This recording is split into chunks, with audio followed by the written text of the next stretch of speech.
Coming to you live from Radio Cayman Studio. For the record. For the record. Hear from your government officials, independents, and the opposition on issues that matter to you.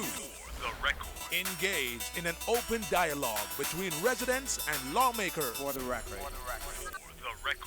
Informative, impartial, insightful. This is your talk show. 1-800-534-8255. Your calls, your input. This is For the Record. And now, your host, Orit Connor. Good morning and welcome to For the Record. Today is Friday, the 16th day of March, 2018. I trust that everyone had a pleasant evening and that you're all geared up and raring to go this morning, the last work day of the week for some. For others, they still have to work on Saturday as well. I want to thank you, our listening and viewing audience, for allowing Radio Cayman and by extension For the Record into your homes, into your vehicles as you traverse the busy roads of the Cayman Islands, into your places of work, whether it be an office cubicle or if you're working in the outdoors. As you know, For the Record is a show produced by the staff and management of Radio Cayman, and it is geared towards keeping you abreast of issues as they arise and play out on the local, regional, and international scene. I'm your host, Orit Connor, and you're welcome to join me every Monday, Wednesday, and Friday from 7:30 a.m. until 9:30 a.m. Our phone lines are always open. There is always someone there waiting to take your calls. You can call us on our toll-free number, provided courtesy of Flow. That toll-free number is 1-800-534-8255. You can also call us on 949-8037 and 949-6990. If you don't like to talk on the telephone, you can email us at For the Record. That is one word, For the Record, at candw.ky.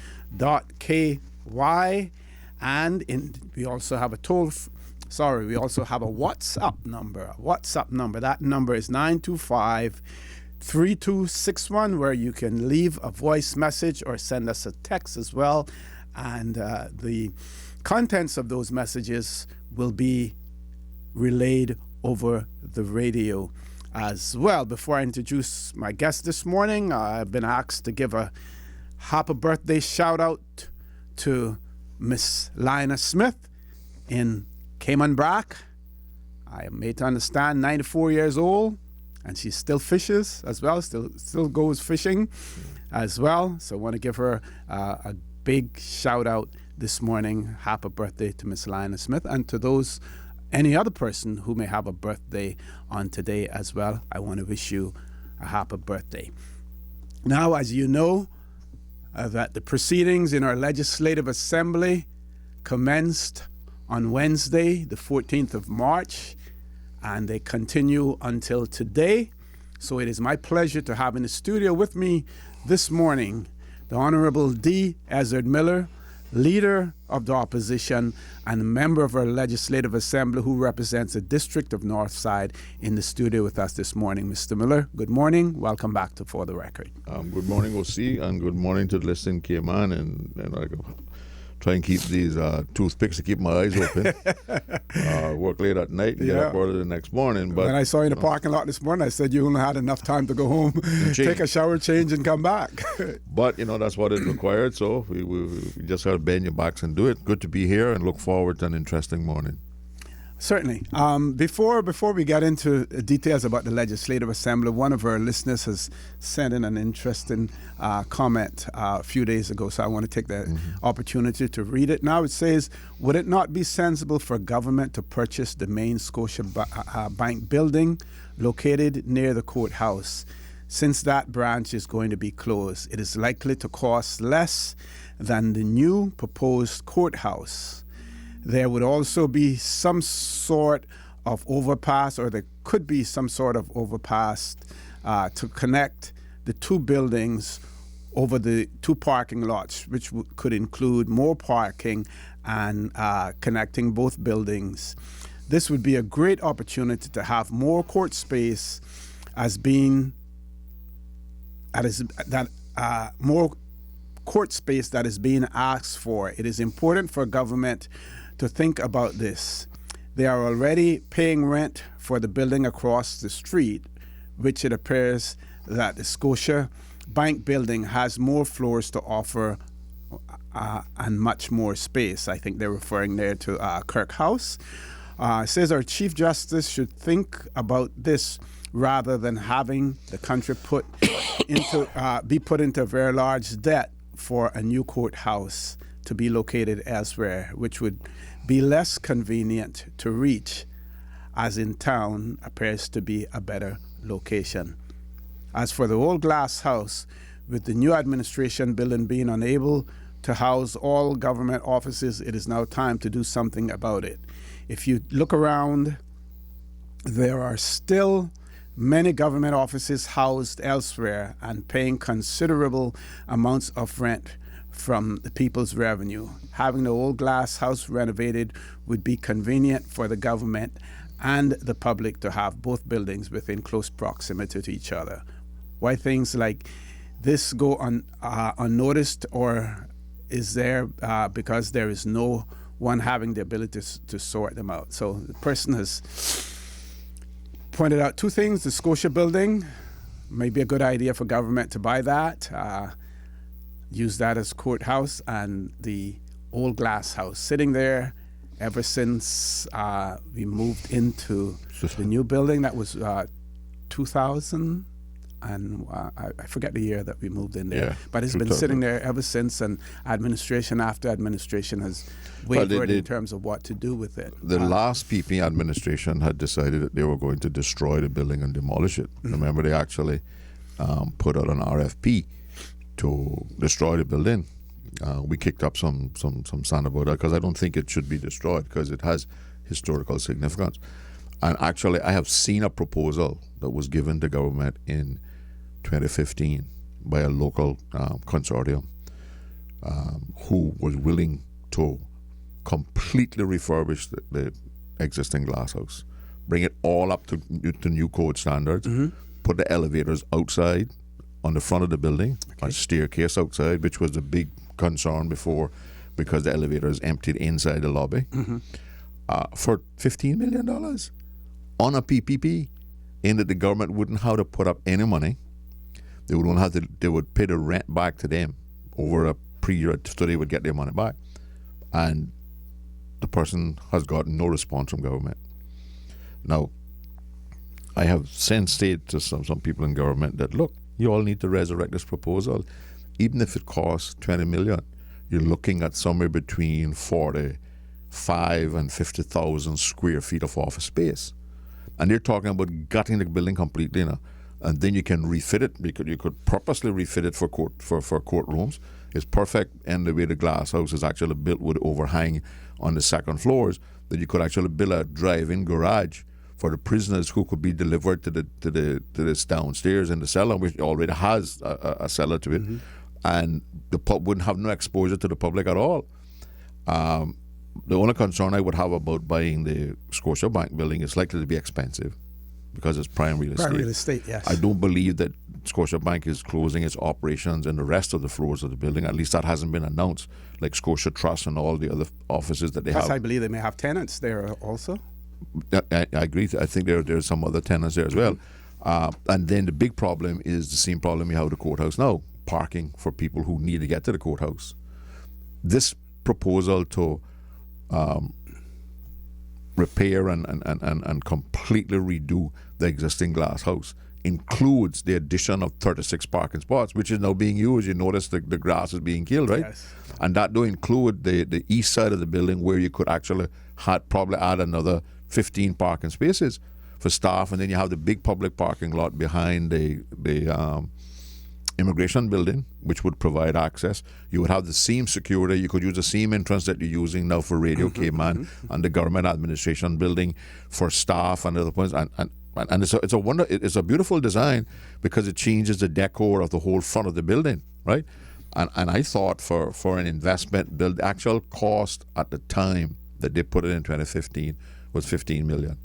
But even if it costs us $20 today to include a purpose fit out for offices, there's no way that the government shouldn't jump at that. And because, like I said, it's no immediate funds put up front. As the writer says, there are government offices which if you don't want to use it for courthouse, it would make a wonderful financial one-stop shop to put all of our financial services in that building and vacate spaces in the government administration building for places like the Monetary Authority could move in there, some of the other offices. So I would really like to see the government resurrect and get in touch with the persons who made that proposal, because I think the people are still interested in doing it. Yeah, there are many jurisdictions who would love to have a building like the Glass House. And I mean, don't give me this business about it. Condition that it is in. But it is a condemned building that stood up in Ivan. Yes. And these includes, replacing the windows where necessary would up to date hurricane proof that all the meeting all of the new building code, right? I mean, it's a no-brainer. Okay. But I've also heard that they from inside through the EIU and other people that their government is apparently contemplating buying the CIBC building, which is just across the street from the courthouse. From the courthouse, yes, right? Yes. I think that may even be a little bigger building than Scotiabank. I'm not positive. But again, you have the same problem. The parking is very, very limited, although they have a very small little parking area, covered parking area in the back. But you wouldn't have the parking problem that you had, and we could still use the existing court building for the appeal court and some grand court cases, so that we could be, and what I would like to see is that building restored to its original design. All the little walls that they added on the outside, and have that as a marquee historical place where the appeal court meets, Well, the government, and not just this government, other governments as well, have allowed the private sector to get ahead of them as far as parking. The private sector is always prepared to spend money. Look at the school road area, Schoolhouse Road area there. They bought up so much property there exclusively for the purpose of parking. Government has missed so many opportunities. When I was the chief immigration officer, recommendations were made. Try to purchase the Winton property, purchase the Johnson property over there. What are we doing now? We're renting from a building someone else has you look at the airport with the old Joe property. And I believe they have just lost the Winton property you would think so. as well. So it is good that people like this writer are looking at options and making suggestions. And the government needs to be more open with its office needs, right? And I understand. In fact, I was on another show where another private sector person called up and said that they had put a proposal to government to convert the old Walker building on Mary Street to a courthouse. But the same thing, where you lease and own it eventually, but they couldn't get anywhere. And they need to invite greater participation by the private sector. But it needs to be done openly, Yes. Okay, we're going to take a break now, Mr. Miller. When we return, we want to talk about two statements that were made by the Premier in the Legislative Assembly, amongst other things that we want to talk about, your position, the opposition's position on issues in the Legislative Assembly, private members' motions, and all of those things as well. So, folks, don't change that dial. Please stay tuned. Lots to talk about. Very interesting topics to talk about this morning. For the record, we'll be back shortly.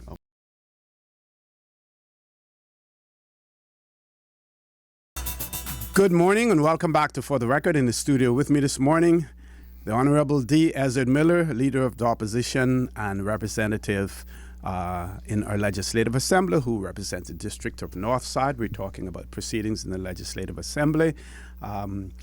The Premier made a statement in the Legislative Assembly on Wednesday, I believe it was, and he addressed the whole issue of crime, talked about crime fighting procedures that are being put in place, talked about community policing and everything, talk about drug situation. What was interesting in relation to his statement was the commitment that he has given and to seek to have elected government, elected representatives more involved in the national security of the Cayman Islands. Right. No, I agree with many of the things that the Premier made in his statement. You know that I have raised in the public media my disappointment with the frequency at which the NSC meets. I've also expressed my concern about what it does and what it doesn't do and what I envisage it would do. And what the Premier said is very much in line with the things that I would hope that we could get the National Security Council developed into. As you know, we have a motion on the floor of the Assembly to create a select committee of the House for the purposes of getting all agencies together to come up with some kind of national crime strategy, which I would like to then see the NSC start tasked with monitoring its implementation and tweaking as we go along, to make sure we're getting success. So I certainly support what the Premier said in terms of an expanded, well, not he and I both are on the same page in terms of what we thought the purpose of it in the Constitution is and how it should work. So I certainly support that. And I think just a few weeks ago you commented about the National Security Council and what you discovered about it. Now, would this be a good opportunity with a new governor coming in? And we know they come with certain instructions from the Foreign and Commonwealth Office as well. But to set a new stage and a new beginning in terms of the direction of the National Security Council? And I certainly would be prepared, given and I myself have expressed to the Deputy Governor the desire of the opposition to have audience with the new governor on a regular basis, because the last one that was here, she was here about 5 years or a little bit more. She never ever met officially with me as a representative from Northside or the representative from East End. So we certainly want to go beyond that relationship. And I have expressed a desire to the Deputy Governor that I would like to see. I would like to have an opportunity to meet with the governor at least once a month. Sometimes it would be with the whole opposition. Sometimes it will be just me as the leader. And I agree with you that I think this is a good opportunity for the Premier. And we would be prepared to support the Premier in these assertions to get off on a better foot, which gives the elected arm of government more involvement in assisting them in developing a national crime strategy. And both the Premier himself, and I agree with him, neither of us none of us politicians are expert in policing. That's not what we're talking about. Right. What we're talking about is a role of the end of the National Security Council that expands it above just, as the Premier called it, a talk shop. And I would add where you drink coffee and eat biscuits. But it has a specific role that we can develop a proper terms of reference and an operation, and we know how things, and it meets on a regular basis, not some ad hoc basis, which can either be called by the governor or by the Premier. I would like to see when we're developing the methodology and the role of the National Security Council, that part of that be that it must be meeting at least once a month or more frequent than, but at least once a month. And we're talking about having a strategy that the various agencies concerned, not just the policing, because the policing in many cases in crime is after the fact. Right. It's too late then. But we want to make sure that the education system, the social service system, the community affairs, which is linked to the courts body, the prison in terms of rehabilitation, is working to some strategy that is going to, even when the people get prevented, but also have a serious attempt at rehabilitating the people who get caught with minor offenses. If I may, I'd like to read a portion of what the Premier's statement. He says, "But there is another issue that needs to be addressed, one that I believe needs our utmost attention. That, Mr. Speaker, is the need for the elected government to be allowed a greater role in national security matters. Our role needs to extend beyond merely voting funds for the police. The elected government needs a significant voice in strategic decision making relating to national security matters. That was what was contemplated by the constitutional provision that created the National Security Council in the 2009 Constitution. But that is not what has occurred in practice. For national security to succeed, it needs to become a shared responsibility of the governor and the elected government. It is too big and too important an issue to be the governor's alone. The National Security Council needs to function in the way it was contemplated, as the National Security Cabinet of the Cayman Islands and not merely as a talk shop. And I would imagine that when the Premier refers to the elected government, he means the whole legislative assembly, not just the executive. Right. And the structure as prescribed by the Constitution allows that, in that it is the Premier and two of his ministers and the leader of the opposition and two other members plus the officialdom, the Deputy Governor, the Chief of Police, the Attorney General, right? So it provides an avenue where the elected government can have input, real input, not just on the periphery and responding to their needs, and we get an opportunity to ask questions in Finance Committee or whatever about what the need is for this stuff, right? So we certainly, the opposition certainly supports the assertions being made there by the Premier and his statement. And we also, the other important thing that he mentioned in that statement was the creation of a police authority, as opposed to that, because the problem we have now is that that is all under and enveloped by the governor. And it's one of these things that, is kind of sacred. You're not supposed to criticize them. You're not supposed to ask questions. Yes. We must just sit down like little schoolboys, and they all have our special interests at heart. And I don't rely on that.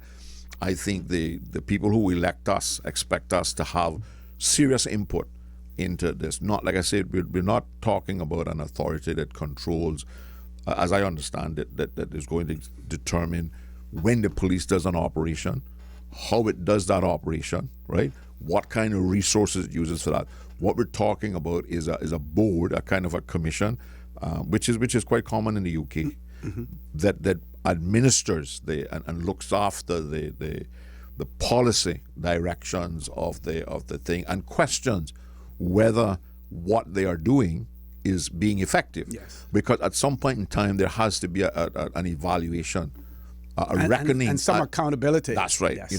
I mean, people in Cayman don't all drive drunk at Christmas. But every Christmas we have this huge intervention for DUIs, and then the rest of the year nothing seems to be happening. Yes. We need these things on a regular basis.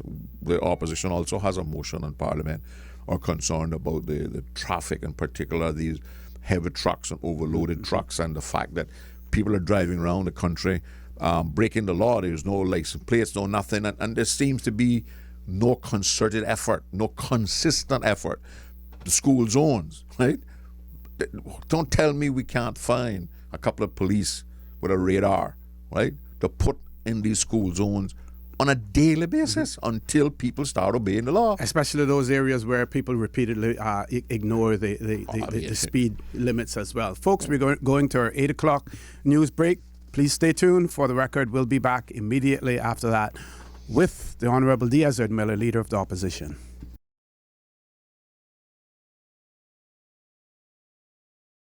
Good morning and welcome back to For the Record. In the studio with me this morning, the Honorable D. Ezard Miller, Leader of the Opposition, and MLA who represents the District of Northside in our Legislative Assembly. And I'm going to throw the mic straight over to Mr. Miller. Yeah, and thank you, OC. I have a couple of things I need to talk about for Northside. First of all, let me deal with the Easter weekend campers, which is, and I'll probably be on the radio between now and then.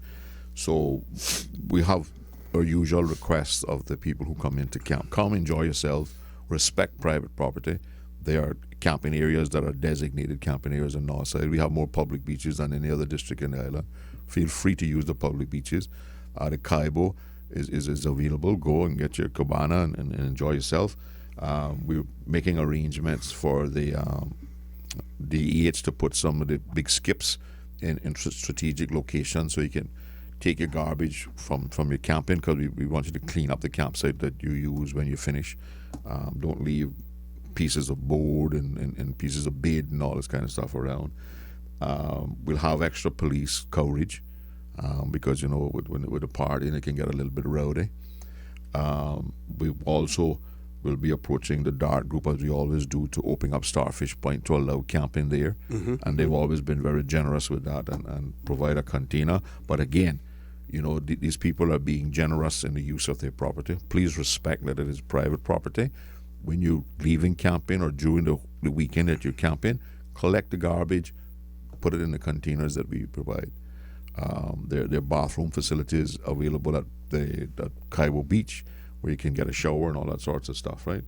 The other thing is that the government has generously agreed to name the new public beach in Old Man Bay the Bo Miller Public Beach, because Bo was the one that actually did all the groundwork to get the property for the public beach. So we want to honor him with that. We're trying to organize it for Saturday the 24th of March, probably at 5 p.m. to have a kind of a groundbreaking and announcement, because, you know, unfortunately Bo is in fading health and not doing well, and we all keep him in his prayers. But, you know, we understand, and we'd like to do it while he's still alive. Yes, so there'll be further announcements in the media about what is actually going to transpire, but that's the date that I'm looking at right now, to organize it at 5 p.m. on Saturday, which is Saturday week from tomorrow, a week from tomorrow. So we're inviting the district and anybody else that knows Bo and wants to come along. We'll try to provide some refreshments and whatnot for it. So it'll be a short official ceremony. The government will be represented. To, you know, we have a sign up, probably something that says "Future Home of Bo Miller Beach" and stuff like that. Yes. Because the district council is in the process of actually getting some plans developed for the restroom facilities and some cabanas to be placed on it, and we also want to include in that building a small maritime museum, because that's the place that Uncle Will Banks built all of his schooners and stuff and launched them. So we're trying to collect photos and maybe we get lucky with some implements, or somebody might actually have a old half model that we can get, you know. So we want to make it a special thing for Old Man Bay, but we want to honor Bo for his contributions to the community and to the island as usual. Okay. So we can get back to the earlier stuff now. Yep. Before we do that, we have a few comments that have been sent in to us. My input on the Linford-Pearson Highway: I did not know that when this was being constructed, it would be used for a racetrack. Between 5 a.m. and 6 a.m. it is used for a racetrack, and then from 7:30 a.m. onwards until about 9:30 a.m. it is a slow boat to China. Said, I saw an accident that occurred a few weeks ago with the merge lane, where a VIP from the NRA hit another car while trying to merge. I thought when you hit someone's car, the first thing to do is to ask whether or not the person is okay. Well, this never happened. The VIP from the NRA got out, shouting to the driver, shouting to the other person that she had hit his car. This argued for a while, and then the VIP from NRA drove off. This was wrong, but I do hope that she will get this sorted out. The thing is, when you are in authority, you think you can do whatever and get away with it. And another matter, okay, I won't read that one for now until I'm able to sort of like filter that a little bit more. Then another person has said, I was just listening to your talk this morning, and my question is, why doesn't the government take the old Tower building area and make that a big parking lot for town and for people that are going to the courts. I believe that there was one time a plan also to increase the parking area for the Legislative Assembly. That's been done. Because A third yes, of that property has been fenced in as parking and for future expansion of the Legislative Assembly. but it hasn't been done yet. Yeah, no, it it's has, done. Yeah, because yeah, I haven't been in the yeah, parking area for quite a while. No, all the members are now parking on that lot behind the building. Oh, great. And That's staff great. are parking on the sides of the LA building and post and the town hall where the members used to park. Yes, before. yes, I see. Big improvement. Designated parking Big areas for improvement. there But as well. it's already open. People are parking in it now. It is not designated solely for the courthouse. The public is just parking in it. Okay, let's go get back to the LA. Throw the mic back over to you, Mr. Miller. Well, the government brought two small bills which we supported, which was an amendment to the youth justice law to allow people between the age prescribed in the youth justice law and 18 to be charged, to be warned, and as opposed to being taken to court and convicted and stuff like that, which we supported. The other one was some amendments to the business license law, but our position, we supported that, but our position is that it's still far too onerous and rambunctious and many things, and that are still unnecessary. Because we keep asking, why do you need a police record for somebody to get a business license? What's the purpose? Are you going to say that because I have a police record I can't get a business license? Management 101, don't collect information that you're not going to use and that have a useful purpose. Because we believe that there are other agencies that are regulatory for certain businesses and certain sectors, that is their function. It's why are we bailing out the Health Insurance Commission or the Pension Board? Because their inability to enforce the law by forcing people, right, to comply with the law to get a business license. And in the first instance, I mean, on application, original application, you're not going to have either pension plan or health insurance because you don't know whether you'll get a business license or not. And it is the duty of those agencies. So, in other words, somebody can not provide health insurance for 11 months out of their business license, right? And go the month before to apply and says, this is the program, and they only release from 1 month. We must insist that the regulatory agencies charged with that responsibility must do their job, right? Because you can't leave people exposed. But, one of the things that employers, and particularly small businesses, need to understand that under the health insurance law, if you don't have insurance and the person gets in an accident or gets sick, you are reliable for their health care costs. And that could be a lot different from $160 a month to a couple of $100,000. But again, we can't establish a regulatory body that has a particular regulatory function, like the Health Insurance Commission, like the Pension Board, like the education system, because one of the things that they keep using to justify the need for this police clearance is if you've been convicted of child molesting, you shouldn't be able to open a preschool. That's the education department problem. Right. Because you can't open a preschool unless you're licensed by them, And what you're doing is just being repetitious. Yeah.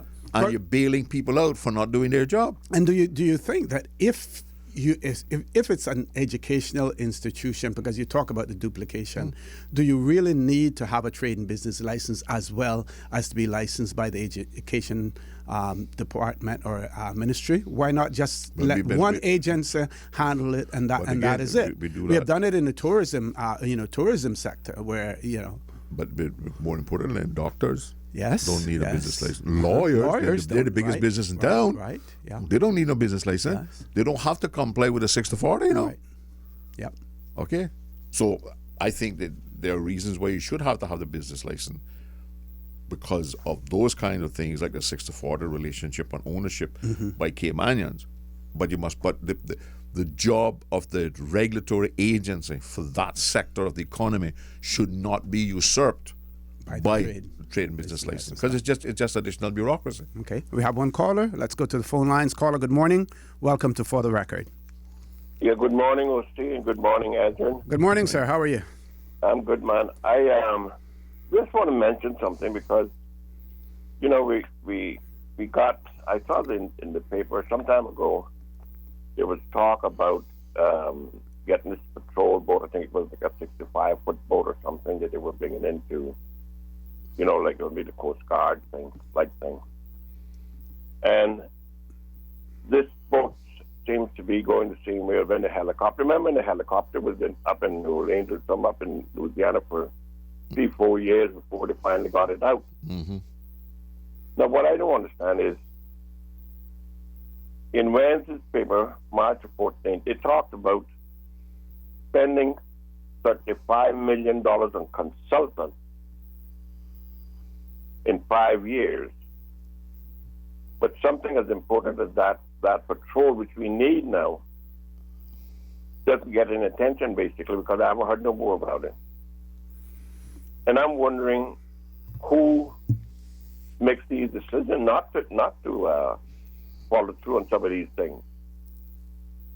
You know, it's crazy. Mm-hmm. I just want to mention that because I know they were talking about they were getting ready to do this Coast Guard. They would try to get some. Well, the premier did mention in his speech to the Legislative Assembly the intention to develop a full-fledged Coast Guard, as well. And we haven't gone into full detail into the two statements that the Premier made, one in relation to crime and the other in relation to creation of a fair employment opportunity commission. But he did mention the creation of a full-fledged Coast Guard. As a matter of fact, I believe that there are consultants from the UK here on Ireland now working on that particular issue. Well, I hope it comes because we really need it now. Because I mean, when you hear them up till before yesterday, they caught another group coming in, foreigners coming in, Jamaicans coming in with on canoes and stuff like that. We got to speak. And those are the ones that they catch. We don't know about the ones that they don't catch. Trust me, they probably 1 out of 10.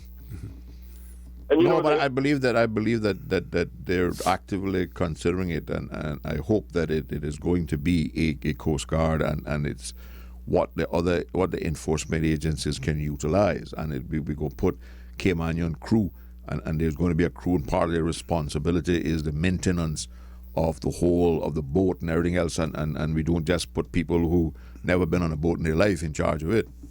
That's right. And don't know how to go to a channel, you know. Open Anyway, the telephone seas, 7 seas, and you got a break. You all have a good day. All right, thanks for calling. Okay, man. Thank you very much, caller. Now, during the debate, one of the members of the Legislative Assembly expressed their concerns too about some of the trade and business license requirements having to have industrial stoves, hoods, and things of that nature. What does that do to the little mom and pop industries, the person who decides? Like, for instance, I remember years and years ago, tells you how old I am, Mr. Ingsley down on South Church Street, his wife used to make lemon meringue pies. I remember that quite clearly because my sister, Miss Lil does it Taka, we call her Taka for the restaurants around she her. She used to love them. And I used to go on Sundays or Saturdays or Sundays to pick up a lemon meringue pie. Because you want to get a piece of it. That was the only reason you went. No, I had to go. I had no option but to go. Right. But things of that nature, do we really want to have legislation that discourages people from doing things like that? Someone decides to make fruit cakes on Christmas time and sell them, or sell macaroni and cheese or something like that. You remember we used to have what we call sole proprietorships. And what people need to realize is that what the PPM government did in the last administration with the trade and business license law, which is why Mr. McLean and I voted against it, is you were entitled as a Caymanian under the old legislative regime to have a license. Mm-hmm. You had to meet certain criteria, but you had to get the license. They have changed all of that So it's a privilege now to get a business license based on the approval of a political appointed board and a bunch of civil servants. And we need to find a way, and the elected member for Georgetown Central raised the issue, and he did it very, very, very eloquently, actually, that we need to carve out, right, whether we call it, instead of a business license, we call it a sole proprietorship or something. But, you know, if, as he pointed out, if I'm cooking for 9 people in a family, right, on a regular gas stove in a house not burning down, and I decide for Christmas I want to make some cakes to sell, right? First of all, I really don't think that you should need a business license for that, personally, right? You should be able to just do that on your own, right? That's just like me hiring myself out for labor. To me, there's no difference. It's just that the labor. Because it's almost like a one-off situation. It's not something that you do habitually. Right. You know, and it's not a business as such. It's just a way of many times being kind to the neighbors and getting a little broader, a little income for Christmas. So I don't think those people should need a business license at all. And certainly you don't want to tell people that, you know, because you're making cakes that you're going to sell a couple of times a year, that you have to have a stainless steel kitchen, and you have to have these extractor hoods, and you have to have grease traps outside, and you have to have fire prevention and all this sorts of stuff, you know, because there's no way that they can justify that kind of expenditure on what they're doing. So if you can tell a housewife, which is most of what we're talking about, that because they make a couple of pies or a couple of cakes to sell, what are you going to do? You can tell me then that because I want to hire myself out as a painter or as a gardener, I need a business license to come and cut your yard, right? Because I'm not having a business where I got employers and I'm just doing something to make a living. Yeah. You know? Supplement your income, yeah. So, but you know, we tend to consume ourselves with government regulations, and every time you give one of these boards and bodies a little more authority, you know, like what the people used to say about termites, government ain't should take a yard. It just goes crazy with bureaucracy, because it then gives them authority, and they like that. And we have to be careful when we're doing these things. Now, if I'm going to open a restaurant out in Georgetown, I should have to have all the bells and whistles, right? Where the public is going to come in and I'm going to be, you know, that's a whole different ball game altogether, you know. But I really, I'm concerned, and I have told the people in my community that when they ask me, but I said, you don't need no business license for that. Okay, let's switch gears, Mr. Miller. What do you think about the Premier's statement and the position taken by the government, which seems to be something that not only committed to it happening fairly quickly, the creation of a Fair Employment Opportunity Commission? Oh, I support that 100%. And the only thing I think he needs to add to that is a amendment to the immigration law that allows a Caymanian who applies for a job the right to ask for judicial review of those decisions, because right now the law does not allow you, because it's only the person who applied for the work. What do you call it? These fancy words these lawyers use, locus standi or something like that. Yeah, right? yes. But I certainly believe that it is time for Caymanians to have somebody that can arbitrate the way they're being treated in the workplace, other than the limited scope that the labor legislation has, especially the current labor legislation, which, you know, was revised by Mr. Roy Bodden in what it was 2002, 2003, passed by Parliament, and the lobby force of the Chamber of Commerce and the business people shut it down. So, you know, they must have had some good in it for the worker. It's just like the consumer protection law. The mere fact that they've come out so strongly against it tell me that it has some good legislation in it, right?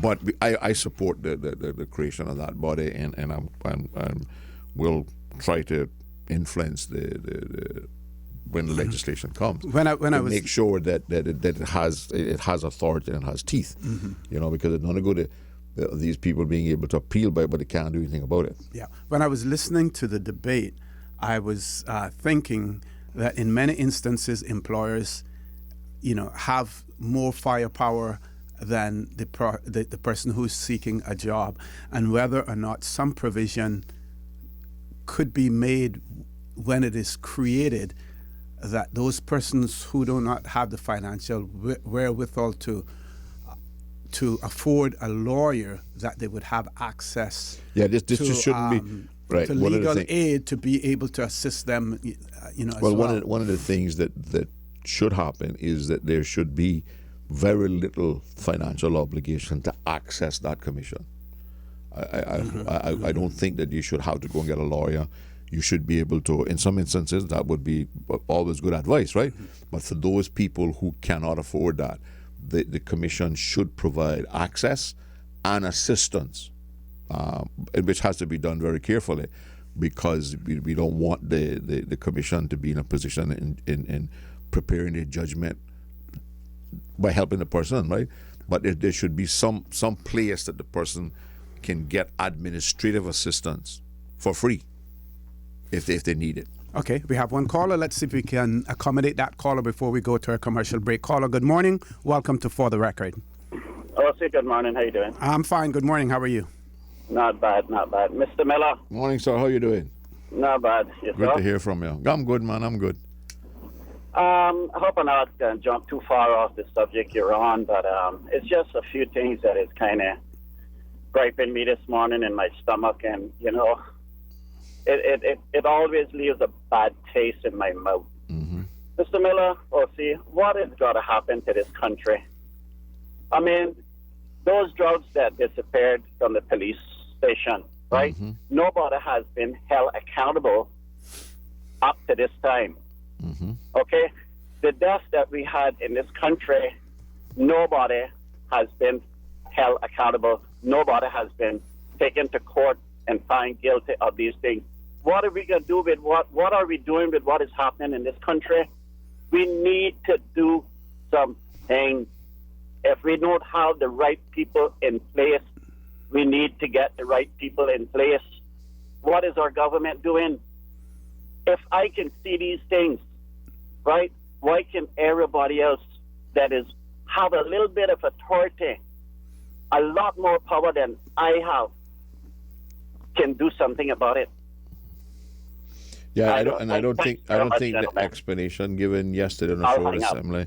Thank you, caller. Right. Go ahead. I agree with the caller, and it is not satisfactory to me to be told on the floor of the assembly that the investigation is ongoing. Mm-hmm, mm-hmm. Because that's just a caveat of you can't say no more, you can't ask no more questions. That's the purpose that's floated. Because it's been long enough. It's been long enough. And you can't tell me, I mean, are they saying that the cameras and the security that they had around and the evidence room didn't work, right? Or so somehow magical it didn't work at that night, and the former chief, right, made some very bold statements. Now they're saying, because he's not here to defend himself, that he was wrong in making those statements, mm-hmm. right? So we need to have a proper report, and it should be reported to the press. What did you investigate? What was your finding? What was the result? Mm-hmm. You can't just leave it in and then there was a second break-in that is not being investigated at all.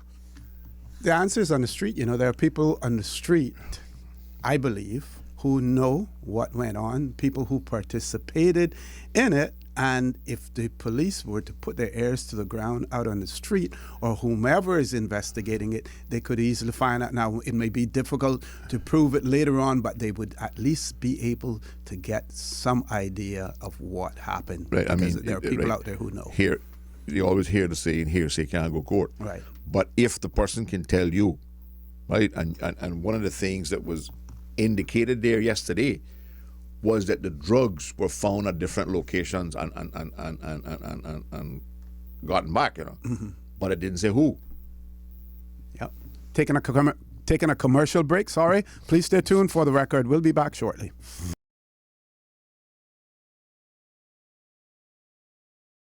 Good morning and welcome back to For the Record. In the studio with me this morning, the Honorable D. Ezra Miller, Leader of the Opposition.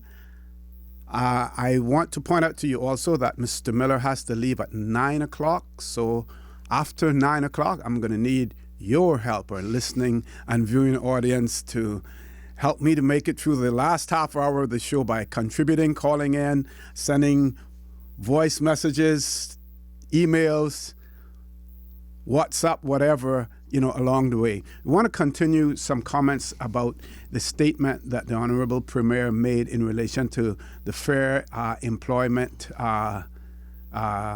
Commission. And I have just one concern and one criticism of sorts. And I'm going to read this paragraph in relation to it.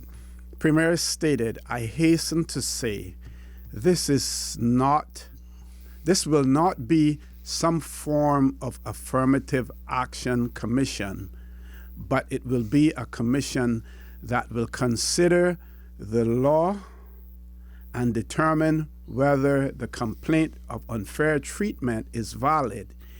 It will be important that the business community and the public do not believe that this body is subject to political interference, but instead operates independently and in accordance with the rule of law." And I agree with that part. Mm-hmm. The part that I don't agree with is, and he says that it won't be a form of affirmative action. I believe that we have to have some form of affirmative action. Now, I know that there are people who say, affirmative act, who argue against affirmative action and say that you're basically trying to help people along who really can't go along. There are some who may believe that it is an admission that we didn't do enough for Caymanians when we should have, and as a result of that, we have to take that affirmative action now. Now, when we look at the Caymanian Protection Law in 1970, 1971, when it was being debated and it eventually enacted, what the framers of that legislation believed then, when Mr. Benson, introduced it and said what he had to say, actually came to pass. It is coming to pass now. And if we're going to get Caymanians on the right track, we need that type of affirmative action. Just like one of our listeners, and I haven't read this one yet, but I'll paraphrase it, talk about increasing the salaries of police officers. And this particular writer felt that they need to do a better job as it is. But the Premier pointed out we need to increase the salaries of police officers to make the police service more attractive to Caymanians. That in itself is a form of affirmative action of sorts. Mr. Miller? I think the Premier there was making that statement to try to placate the war that is going to come from the business community. Mm-hmm. Because let's make no bones about it here. For that commission to get in place and to be effective, the Premier is going to be embattled with the business community and those people in the business community who do not want to see that kind of affirmative action. But I think that's what it is. I think that's what we need, and I argued strongly about removing the title Caymanian Protection Law from the legislation and converting it to the immigration law because it was more politically correct. Mm-hmm. That was the lobbyists from the people that the protection law was intended to control. And the fact is that we have some, very few, who treat Caymanians fairly and properly and give them opportunity in the business community. The vast majority of them don't. Right? And those are the people that we need this commission to control. Mm-hmm. And I endorse it, and I'm an advocate for it, and I will help the Premier achieve it, but it has to be understood that it is a formative action for Caymanians. It is designed to help Caymanians mm-hmm. move forward in the workplace because they're being held back for the wrong reasons. Right. Institutionally, they're being held back. Yeah, they're not being held back because they're not capable. They're being held back because they're not being given the opportunity, because they're giving their friends from their hometown. Because their hockey team lost last weekend, they got a friend back home who's better at hockey at them, so they recruit him as an accountant and bring him down in, and the hockey team is the next weekend. And the Caymanian is pushed aside. Yep, Mr. Miller, I know you have to leave at 9 o'clock, so I want to give you a platform for closing comments and whatever happens. Well, it's like Legislative Assembly is finishing today. We wouldn't get through the private members' business, which is unfortunate, because I've always been a belief that whatever business, the Assembly should not be adjourned until the business that was approved and correctly submitted and legally submitted and timely submitted to the Business Committee and the Business Committee approved is complete. But we seem to always be finding ourselves meeting a couple of days before the government has to leave the island, so that we're compressed, and we have to finish the LA, whether the business is complete or not, whether the questions are being answered, whether the private members' motions. We sit there as opposition members and work late with the government, as late as it needs to be for the government to finish the business. But then the government decides, well, we got to shut this down because we're leaving, so we're sorry we can't deal with your private members' motions. And we represent a substantial portion of the electorate. And most of our private members' motions, they're not frivolous things. They're matters that we believe the government is not paying sufficient attention to, and therefore we need to raise them to that level. Many of us have submitted questions that won't get answered, so they get answered in writing, and the public never knows what the reply is. So it is unfortunate that, because LA could have met last week, and we could have finished the business this week, so that we've been business in time for the because I understand the necessity for the Premier and his ministers to travel. Don't misunderstand me. I'm not saying they shouldn't do that. But it can't be just happenstance that every time we hold a meeting of the Legislative Assembly, it is curtailed and compressed because the government is leaving the island. That has to be by design, because they selected dates, not me. Okay, and have you made any progress in terms of getting dates solidified as far as the meetings of LA? And this will come out in the business report when it's tabled. But the Premier has agreed that he will try to forewarn us in better, and we're kind of looking at the months that we might meet. But I'm not at liberty to say anything that happened in us in the Business Committee until it's that with. Okay. But I can say this much: we've made some progress. Okay, let's see if we can take one more call before you leave. Caller, good morning. Welcome to For the Record. Morning. Good morning. Good morning, Mr. O.C. Good morning, Mr. Miller. How are you this morning? I'm fine. How are you? I'm good. I got just one question, one answer. What to say about? I talked about the police department, and I cannot understand why we cannot have Caymanians as a policeman in our country, because Caymanians can't go to other countries in Caribbean to become a policeman. Exactly. Why we have to take up? No, there's no excuse for it, and this idea that, but we have to, when Caymanians were leaving high school in the 60s and to some extent in the 70s, you could look at the police as a career, right? And it carried certain respect within the community. Although your salary compensation might not have been the highest job you could get paid, but if you were a policeman, it carried certain respect in the community, and you were in a position of authority. Somehow we've lost that kind of respect that carried. But I believe that if we are going to get serious about Caymanizing the police force, we have to be much more deliberate in our actions. Yes, increasing the pay is one way of doing it, but we need to recruit some of the bright students, but we need to be sending them overseas to do courses that will benefit their career. You can't train a policeman in 3 months down at Governor Square. When we used to send Caymanians to Jamaica for 6 months or Barbados, we produced some very good Caymanian police, right? And it's not good enough to tell them that they come in, but you can get time, go do a law degree, and then when they finish the law degree, they go work in the private sector. What we need is a deliberate process of recruiting, career paths, right? Opportunities for further education, development of the individuals, and understanding that if you meet the standards that we require, you're going to move rapidly up the hierarchy. Caller, you still there? Yes. Go right ahead, caller. Yes, I just it's great to know that, but it's so difficult to understand, because I have seen with my own and hear my own ear when I was in Grand Cayman. Excuse me. I have seen a policeman came looking for And he's speaking to Tom Jones and asked him if he knew where Tom Jones lived. And Tom said, up the road to five homes up the road, you think where he live. Yeah, you myself. It is very difficult to import people into a community and they can adequately police it. Yeah. We can do that with some specialized area where they're working behind a desk, but putting non-Caymanians on the street to confront criminals is not a good idea. I think this is where community policing will help, though, But because it could happen to the best of us these days.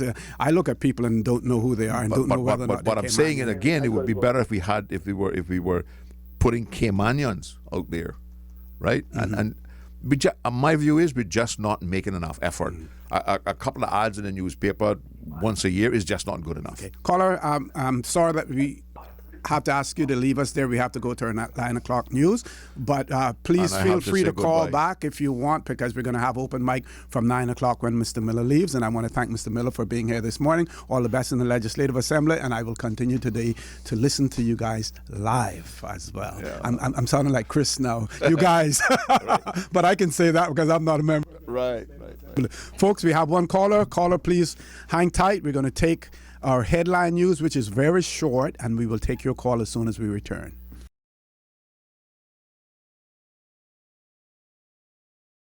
Good morning and welcome back to For the Record. Mr. Miller, the Honorable D. Ezard Miller, has left us, so I am by myself in the studio. We have one caller on hold, so as promised, we're going straight to that caller. Caller, good morning. Welcome to For the Record. Good morning, OC. Good morning again, sir. This is Cresswell. Oh, sorry again. Yeah. I would, in relation to this Fair Employment Commission that the Premier spoke about in his address 2 days ago. Yes, sir. I hope that this commission will be staffed by Indigenous Caymanians, because if you staff it by outsiders, the situation will not improve. So there are a lot of Caymanians out there, who could be selected if they're willing to serve. Also, on the seizure of that last vessel that was seized with drugs and things. I think that was on the 14th, the night of the 14th. 14th, yeah. As you all said before, that is just the tip of the iceberg. And if this has been the first time that these people have visited Cayman, it means that they have contacts here. These people are not bringing drugs and guns into this country just haphazardly. Right, or with the hope of being able to sell them to someone. Yeah, no, they have predestined. Contacts. They have contacts, and I trust that the authorities will put enough pressure on these people to get to the bottom of this situation, because it is a serious situation. I mean, we probably have as many guns here as we have people our population. The other thing I would like to thank the DEH for taking some action in removing those derelict vehicles down by the 8 Bush playing field. Okay. So, but I also suggested to them, and I said so at the meeting down at the West Bay Hall 2 nights ago, that government needs to perhaps put some of those cameras in that area, because that seems to be one of the areas that they dump these vehicles at night, and not too many eyes are around during the night, so this means that's a good opportunity for them to do so, and because people need to be punished for this offense, and if we are going to promote tourism, we need to deal with this little problem. Yes. Thank you very much. Thank you very much, caller, for that. I just want to add that at one point in time, the theory was, and I think to a certain extent, I promoted this theory as well, or spoke about it, that a lot of the drugs coming into the Cayman Islands were not coming in to remain in the Cayman Islands, but Cayman was being used as a transshipment point. I no longer subscribe to that theory. The amount of drug consumption that is taking place in the Cayman Islands, in particular with ganja, is amazing. So there is an active market in the Cayman Islands for drugs, and we need to address it not only by way of interdiction, but also we have to deal with the personal drug problems in this country. It is not going to get better. It's going to get worse if we don't do something about it. We always talk about Bermuda. Bermuda has a serious drug problem. There are other Caribbean islands that have a serious drug problem. Cayman, we need to arrest the issue. Got another message, and I want to encourage my listeners, when you tune in to For the Record, listen early from 7:30 when we come in. I have gotten a reminder about Miss Lina Smith's birthday today, 95 years old today. She's the mother of Mallory Smith, Carmelie, Jofer, Winrow, and others as well.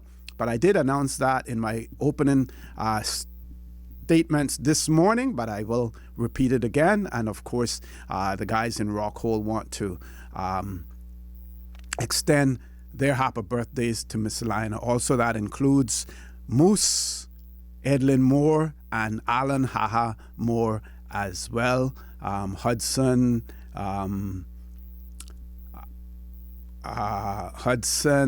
and all of the other persons down there as well in Rockhole. Mr. McLean as well. So from all the guys in Rockhole, Miss Lina, happy birthday.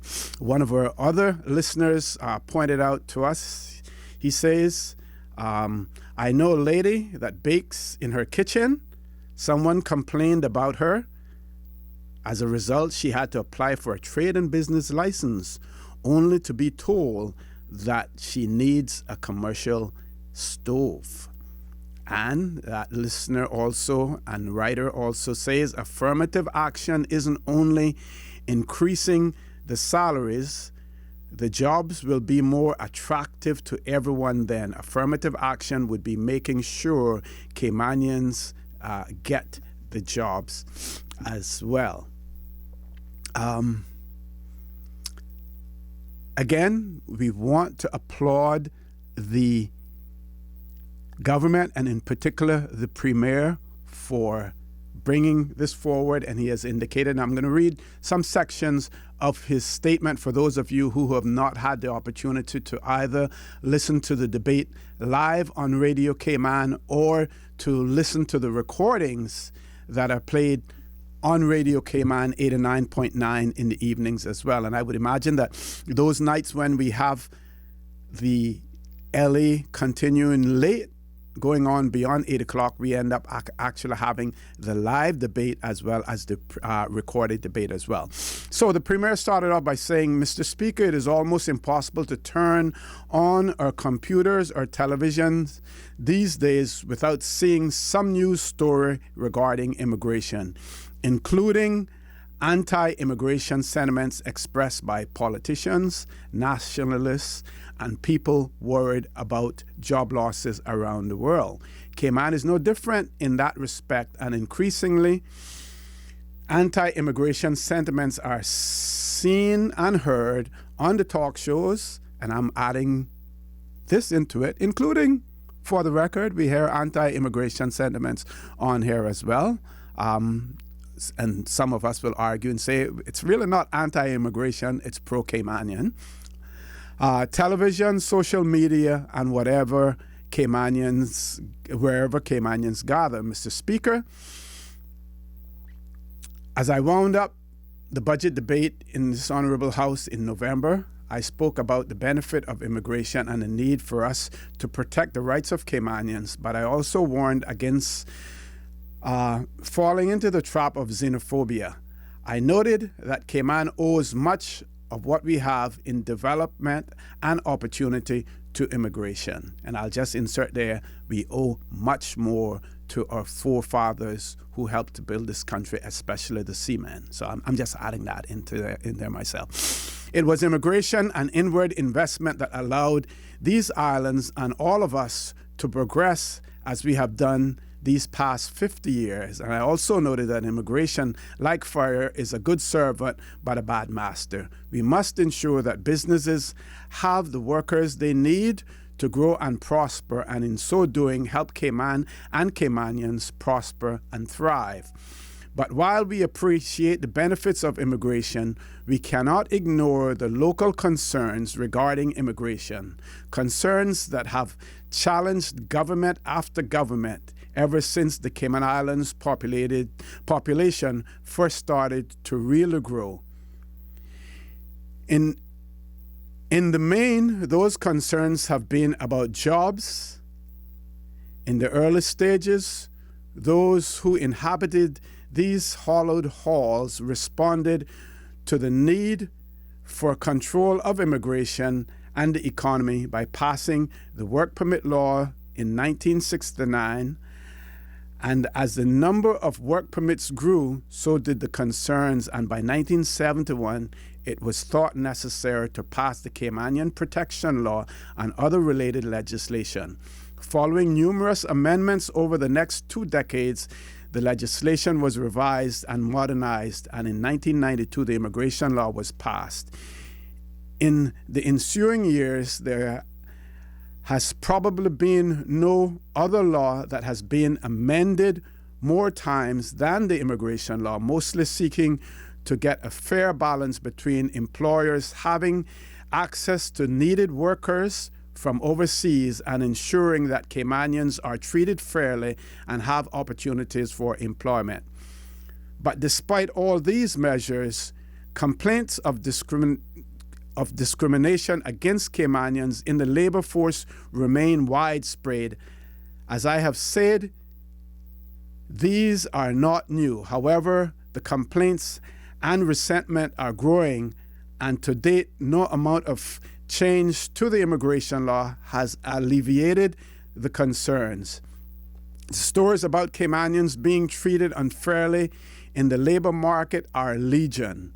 Personally, hardly a day passes that I do not hear an anecdote of a Caymanian being discriminated against or treated unfairly with respect to employment. By being treated unfairly, I am talking about qualified Caymanians who are able to do a particular job being unjustly refused an opportunity to work or being passed over for a training opportunity or promotion.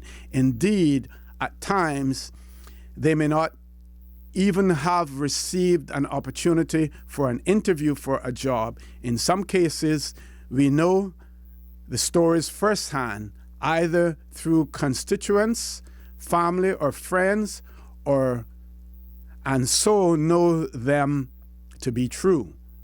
That having been said, I acknowledge that not every complaint is valid.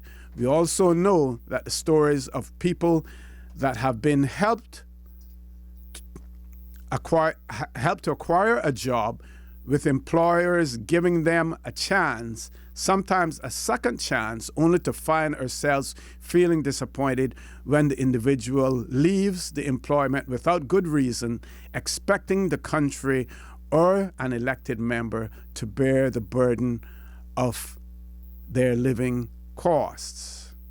I mention this, Mr. Speaker, because we have to be honest with each other as Caymanians. But I want to focus today on those Caymanians who try hard to find and keep employment and who come to us feeling let down because despite their experience and their qualifications, they feel shut out of the job market. Mr. Speaker, besides complaining about the issues publicly, all that successive generations of legislators have done is to keep tweaking the immigration law to fit one loophole or another so as to try to ensure fair opportunities for Caymanians. It is time that we cease tinkering at the edges and accept that a fundamental change is necessary if we are to address this long-standing and growing issue of discrimination against Caymanians in the job market. In an economy that is expanding and that has many work permits as ours does, it is simply unacceptable that a qualified and experienced Caymanian should not be able to find employment.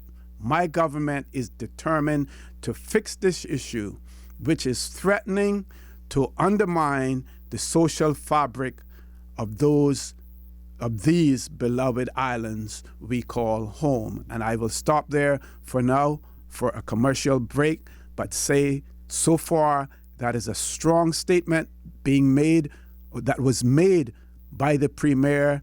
The Premier has put his reputation, his government's reputation on the line by making such a proposal, by making such a statement, and I can only say that we expect results from it. Please stay tuned. For the record, we'll be back shortly.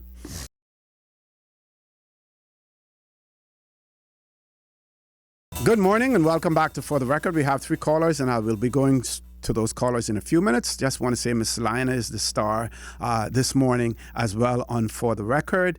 And didn't intentionally leave this person out, but special, very special birthday greetings from Mr. Graham Rankin, the man we call Gray He. He is the person who took the photo of her when she was 83 years old. And my good friend, Mr. Graham, thinks that my eye surgery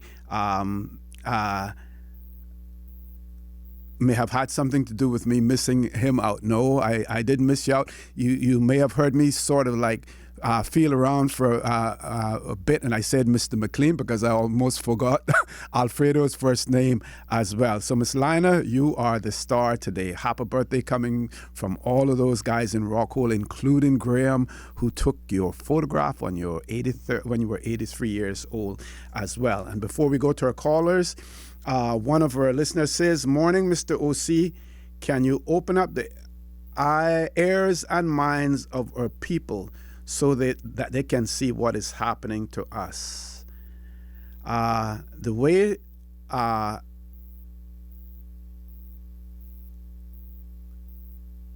the same people that they are now charged with fraud in the immigration corruption case, and where are they from? Can someone tell us? I have to decipher that a little bit more as well in that regard. Let's go to the phone lines. First caller, good morning. Welcome to For the Record. Hi, good morning, Osi. Good morning. How are you? I'm well.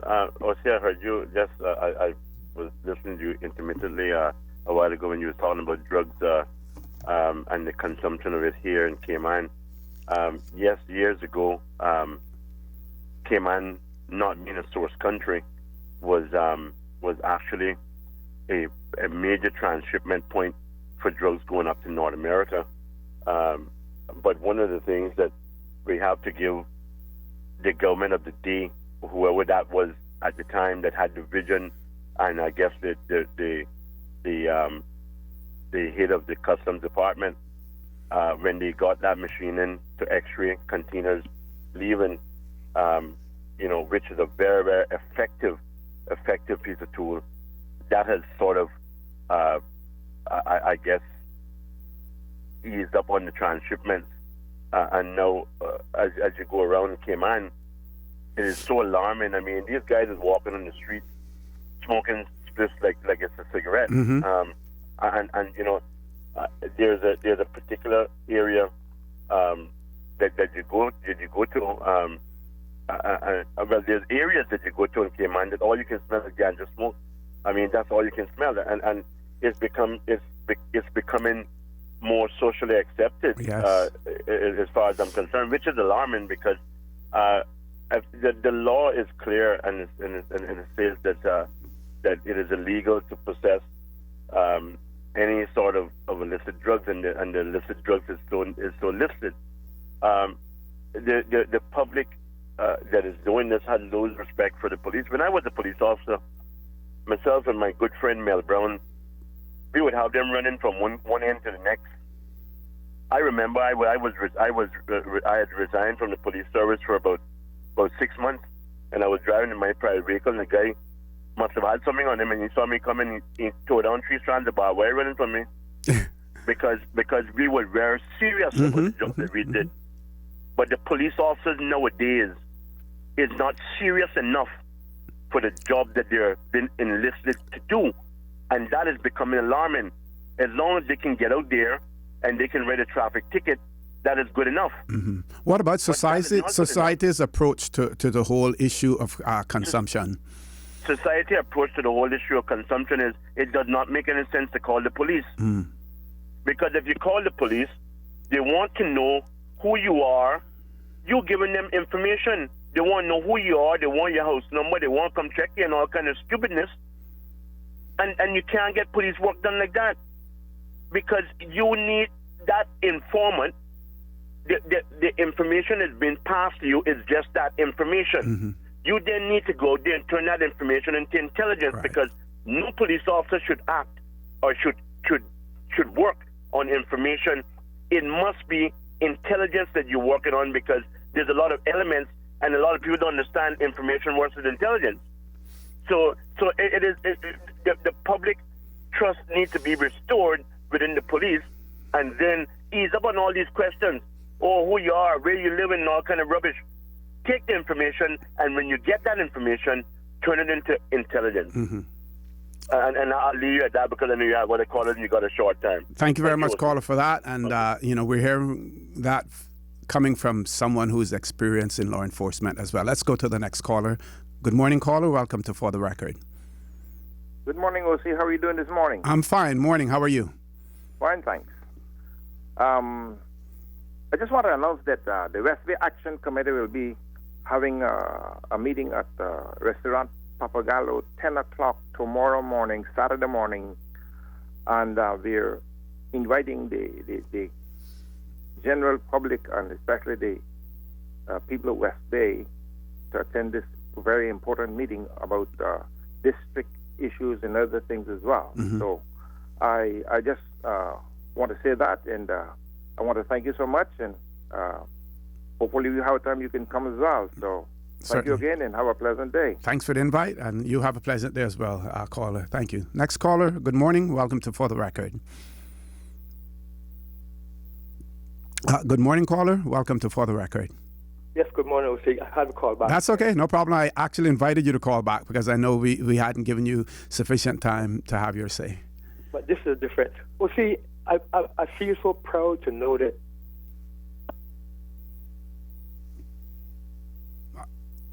Did we lose that caller, Paul? No, I say I feel good to listen to the premier a while ago. Okay. About because, but after all these many years, it takes the last time in his term to speak that way. But anyway, I got to give credit for that. And I just want to point out to you, it will be his last term as premier, but not necessarily as a legislator. Yeah, I know as premier, yeah. But I hope that he be able to speak to the Minister for Tourism to see that he could be able to look at the airport, remodel of the airport terminal, and put some Caymanians at our job to work, still having loan foreigners, because that's what they got there. And I feel proud of the Cayman airport manager to see that in Cayman they have almost all Cayman because they got a few foreign people too, but they are living here and married here. I can understand that, but I don't know what happened to this country because of these 3 islands, because all of a sudden like we don't want nothing anymore here. Until something happened here, then they can blame, Caymanians this and Caymanians that. Anyway, we'll see. I'm not going to hold you up, so thanks. And I say, Miss Lina, happy birthday to you coming up, because I know you have raised us. That's right. Yep. She was our nanny, we call at the time, and she always tells me that. So I have a lot of respect for that woman. Okay. Happy birthday, Miss Lina. Thank you. I'm sure she's appreciative of that. One of our listeners that wrote in, I now understand what the person is saying. They actually said that some of those persons who are charged with immigration offenses, the needs assessment unit is now helping some of them that are charged, which means that if they have been interdicted from duty, normally on interdiction you're receiving half of your salary, 50% of your salary. So that is the case. I won't comment too much more on that, just to say that a person is presumed innocent until proven guilty. And I will comment on this, that we see people in the courts all of the time, Caymanians as well as non-Caymanians. When you have been handed the public trust, when you're entrusted by the public to handle affairs, to handle monies, to handle whatever, it is a serious role that you're assuming. You need to take it seriously, and you need to ensure that you do your job diligently as well. And in saying now that the NAU is assisting some of these persons, again, it goes to prove that the wheels of justice need to sometimes move much faster, because for those persons who, at the end of the day, may be found innocent of any charges, then they would have been in some way punished anyway as a result of that.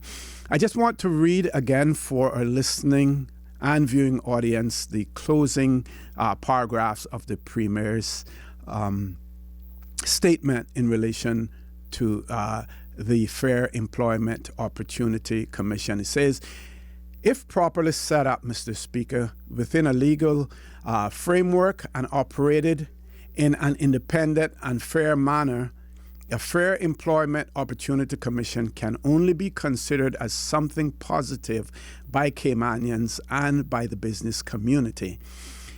If a business is operating as the law requires and is treating Caymanian job applicants fairly, then they will have nothing to fear regarding the implementation of such a commission.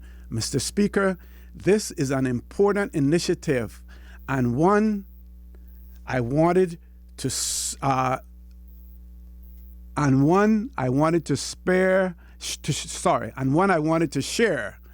with the Honorable House and the public at the earliest stage possible. We will move the initiative through the machinations of the government process, including consultations with stakeholders. The House can expect to hear more about this in the coming months. And Mr. Premier, like I said before, we look forward to it. We look forward to it being effective. We look forward to the consultations and to taking into account and taking on board comments that you may receive. But at the end of the day, we want this to work for Caymanians in particular, but at the same time, we want it to work for the business community as well. And we know that the business community consists of Caymanians as well as non-Caymanians. Folks, I want to thank you for allowing Radio Cayman and by extension For the Record into your homes, into your vehicles as you traverse the busy roads of the Cayman Islands, into your places of work, whether it be an office cubicle or if you're working in the outdoors. I also want to remind you that we are our brothers and our sisters keepers. There is always someone out there who's less fortunate than we are, and I ask you to extend a helping hand to them. If you can't do that, then I suggest you donate to a worthy charity, because we always want to consider those who need, not necessarily those who want or even those who crave. I say to you, have a great day. Continue to support your radio station. Join Sterling Dwayne Ebanks at 12 noon for Talk Today. At the same time, you can listen to the proceedings of the Legislative Assembly live on Breeze 105.3 FM. Have a great day, a great weekend, and as usual, we ask the good Lord to bless these three beautiful, wonderful Cayman Islands.